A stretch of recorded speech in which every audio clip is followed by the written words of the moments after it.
I will definitely do that. Arene giikaro na comisina munene wa kuma bururi wa Ngeretha ni wigan uria waire ithenya ria Jane Martin bururi-ini ucio munini wa mutongoria wa bururi rigathi Gachagua nikitie ritana ria unyitaniri gatagati ga bururi wa Kenya na Ngeretha makiria horo-ini wigie ugitiri wonjoria na uthunduri urimi oro undu umwe na gucenjia kwa riera.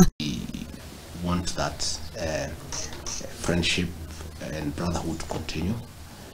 Tathikiriria uria Gachagua arauga uhoro wigie kiria kingituma kuhotoma gwa kahau bururi-ini. Coffee, we were doing 241,000 metric tons of coffee.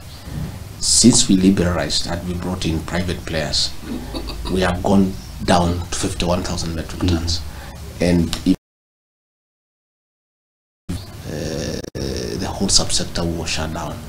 Handũ-inĩ hake ni wigan netikirite kurutithania wira na bururi wa Kenya na kuhurana na moritu mothe maria mangionekana gatagati-ini o riri thogora wa muturire wabatirite na gikiro kinene. So we would like to, in a way, the development partner and the aid partnership is important, but we much more want to move into sort of an economic partnership, security partnerships that you talked about, and to be much more focused on how we can deal with challenges together.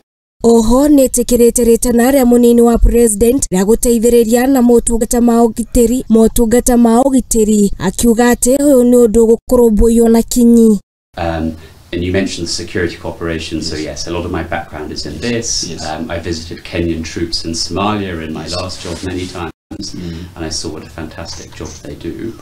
Riu Gachagua nikitie ritana kuri kimuria etikire kunyitanira na Kenya niguo gukuria sekta ya urimi makiria muno kahau gatagati ga bururi wa Kenya na Ngeretha. So we will be happy if you can create a forum for us to talk to coffee dealers from the UK. We'll be happy to engage them so that we can explain to them what we are doing in charge of coordination of development partnerships. Yes. And if there is anything that you feel needs some intervention from the presidency, and we have set up a unit in our office to unlock things and get things moving. Handũ-inĩ ha TV ni Ngeretha wa Jogu.